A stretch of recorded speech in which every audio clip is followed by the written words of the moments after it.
سرخط مهمترین خبرها: نورس 6 ساله تاجیک را در روسیه به خاک سپاریدند.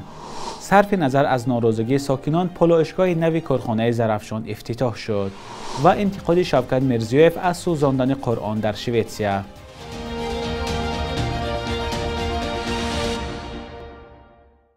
درود بینندگان عزیز، خوش آمدید به برنامه نویدی بامدادی. امروز 6 ایول است و ساعت در دوشنبه 9. دلیر بوبیف، یک نورس 6 ساله تاجیک را در روسیه به خاک سپردند. مقامات گفتند کودک هنوز نیم سال پیش کشته شده است و در مرگ او پرستار یا مادرخواندش گمانبر است. او را دستگیر کردند. جسد دلیر بوبیف را در آخر ماه ایون امسال از یک گرش در شهر یکاترینبورگ یافتند. کشتار کودک تاجیک در عائله پرستارش سر و صدای زیادی به پا کرده مسئله بی‌توجهی به کودکان را در خانواده‌های فرزندخوان شده داغ نمود.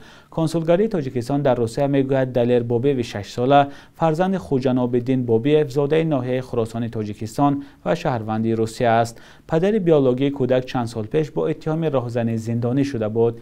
خوجنابالدین بوبیف از مقامات روسیه خواسته بود برایش اجازه دهند در مراسم دفن پسر 6 سالش دلیر بوبیف در این کشور اشتراک کند. امامعلی رحمان رئیس جمهوری تاجیکستان ضمن سفرش به شهر پنجکن کارخانه متالورژی، مسکودازی و پالایشگاه رقمی 3 شرکت زرافشان را باز کرده است. دفتر مطبوعاتی پرزیدنت نوشت کارگاه مذکور اقتدار دارد در یک سال 165,000 تن کنسنترات دارای مس و طلا را کارکرد کند. به گفته منبع تا امروز خاکی کنسنترات دارای مس همچون اشیاء خام به دیگر دولت‌ها برای کارکرد و استحصال محصولات نهایی برده میشد. پرزیدنت در این سفرش پالایشگاه نوی کارخانه زرافشان را باز کرد که ساکنان جماعت کاسه‌تراش از آن نگرانی دارند. ساکنان این جماعت که در اطراف کارخانه زرافشان زندگی میکنند بارها شکایت کردند که پالایشگاه‌های این کارخانه به محیط اطراف و سلامتی ساکنان ضرر دارند. ساکنان همچنین از فعالیت کارگاه آهک‌پزی زرافشان هم ناراضی‌اند که به گفته آنها فضای دیه را افلاس می‌کند. مقامات کارخانه زرافشان را برای ویران کردن محیط زیست میلیون‌ها سوم جریمه کردند. تاجیکستان سال‌های اخیر کان‌های اساسی کشور را در اختیار شرکت‌های چینی گذاشته است. از آغاز درگیری‌ها در سوریه در سال 2011 تا امروز بیش از 3 میلیون سوریایی ترکیه را مکان زیست خود انتخاب کردند. با وجود مشکلات زندگی در ترکیه، بسیاری از آنها پرکارند و تلاش دارند به پناهجویان دیگری سوریایی کمک کنند. ادامه موضوع در گزارش شهلای گلخواجه. اسامه البوشی از سال 2016 در ترکیه به سر میبرد. از همان زمانی که وحشت‌های جنگ را در زادگاهش سوریه با چشمان خود دید و از آنجا فرار کرد. این جوان 24 ساله آرزو داشت پزشک شود. حالا در انقره پایتخت ترکیه فرش درست میکند. غریبی او را وادار کرده است که در ترکیه به دیگر سوریگی ها کمک نماید. روزهایی که من در کار نیستم توسط شبکه‌های اجتماعی و پناهجویان سوریگی یاری میرسانم. اکثر آنها در اینجا با مشکلات روبرو هستند. برخی از سوریگی ها قانون‌های ترکیه را نمیدانند. من از شبکه‌های اجتماعی استفاده میکنم تا آنها را در این زمینه دستگیری کنم. با اطلاع سازمان ملل متحد در ترکیه 3.6 میلیون پناهجوی سوریگی به سر میبرند. این رقم تقریبا نصف از قریب 7 میلیون پناهنده سوریگی را تشکیل میدهد که اکثر آنها در سال 2011 از زمان آغاز درگیری ها در کشورشان به دولت‌های همسایه فرار کردند. به قول کارشناسان تعداد بیشتری آنها در اولین کشوری میمانند که پس از ترک وطنشان وارد شدند.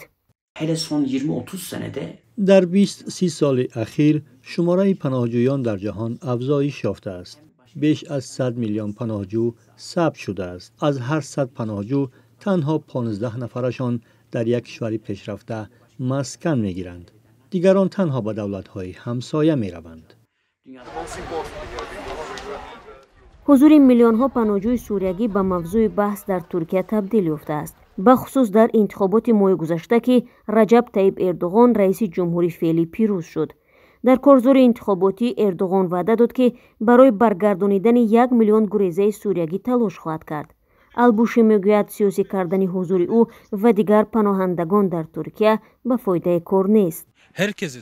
از همگان دعوت میکنم که پناهجویان را همچون ابزار سیاسی استفاده نبرند. آنها از آوارگی و دیگر مشکلاتی وابسته به دوری از وطن رنج میکشند. لطفاً غم آنها را بیشتر نکنید.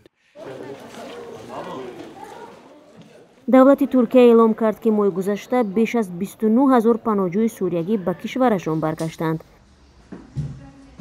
البوشی و دیگر فعالان امیدوارند که شرایط در سوریه بهتر خواهد شد تا بیشتر پناهندگان داوطلبانه و به طور بی‌خطر به وطنشان برگردند. شفقت میرزیویف رئیس جمهوری ازبکستان در ملاقات با انتخاب کنندگان در شهر تاشکند سوزاندن کتاب قرآن در شویتسیا را تنقید کرده آن را عمل وحشیانه نامید. میرزیویف گفته است ما کاملا ضد همگونه شکل‌های رادیکالیسم و افراطگرایی هستیم که به ارزش‌های دینی ملت و خلقت‌های گوناگون احترام نمی‌گذارند. به چنین حالت‌هایی که دین و حسیات نیکی میلیون‌ها آدم‌ها را تحقیر می‌کنند نباید راه داد، گفت میرزیویف. برخی کاربران شبکه‌های اجتماعی نوشتند این حرف‌های شفقت میرزیویف به خاطر بالا بردن محبوبیت خود در نزد جامعه اکثرا مسلمان ازبکستان در آستانه انتخابات است. میرزیویف در حال از سوزاندن کتاب قرآن نگرانی می‌کند که سازمان‌های حامی حقوق ازبکستان را برای محدود کردن آزادی‌های دینی تنقید می‌کنند. در روز عید قربان یک عراقی تبار در نزد مسجد کلانترین شویتسیا کتاب قرآن را آتش زد. این کار او خشم بسیار کشورهای اسلامی را به میان آورد. اسامبله پارلمانی سازمان امنیت و همکاری اروپا قطعنامه را قبول کرد که شرکت مزدوری واگنر را سازمان تروریستی اعتراف می‌کند. در متن قطعنامه آمده است عمل‌های واگنر را به منفعت حکومت روسیه می‌توان همه‌جانبه تروریستی ارزیابی کرد. بنابراین اعتراف واگنر همچون سازمان تروریستی اساسناک است، گفته شده است در متن قطعنامه. با گفته مؤلفان قطعنامه واگنر به منفعت روسیه کار می‌کند و طور پرزیدنت این کشور ولادیمیر پوتین هفته گذشته اقرار شد آن پر از سوی کرمل سرمایه گذاری می شده است. این معنای آن را دارد که حکومت روسیه مسئول عملهای واگنر در خارج می باشد. اسامبله همچنین بلاروس را برای دستگیری واگنر و دادن اجازت به بنیاد پایگاه مزدوران آن در حدود خود محکوم کرده است. بخش یک روز تاریخ را در تقدیم خرامان بقازاده ببینید که مهمترین تحولات تاریخی در روز 6 ایل را فرا می گیرد.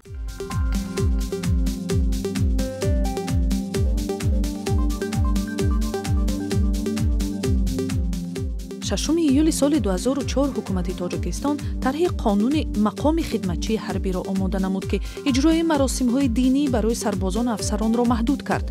دلیل مقامات این بوده است که تاجیکستان یک کشور دنیوی است و همگونه فریضه‌های دینی تنها با اجازه فرمانده باید انجام شود، چون این محدودیت نقض آزادی‌های دینی ارزیابی شده است. 6 ایول سال 2010 نتیجه های یک تحقیقات نشر شد که دسترسی نابرابری زنان و مردان به زمین را در قانون های تاجیکستان آشکار کرده است. محققان معلوم کردند که صاحبکاران و دهقان زنان تاجیک از نظر صاحب شدن به زمین و بر عوض گرو گرفتن زمین حقوق برابر با مردان را نداشتند. زنان تنها 11% رهبران خواجگی های دهقانی را تشکیل می‌دادند. 6 ایول سال 1951 محمد شریف همتزاده تولد شده است. در کنار سید عبدالله نوری او از پیشواهای حزب نهضت اسلامی تاجیکستان و سالهای 1991 تا 93 اولین رئیس این تشکل سیاسی بود. سال 2010 بعد بیماری درگذشت. شبانه روز گذشته قرب روبل روسی کم پایان رفته ارزش دلار آمریکایی باشد به تغییر است. صبح امروز در بانک تجارتی تاجیکستان 1000 روبل روسی به 121 و 100 دلار آمریکایی باشد تا 1093 سامان ارزش دارد. قرب رسمی بانک ملی تاجیکستان برای امروز چنین تعیین شده است.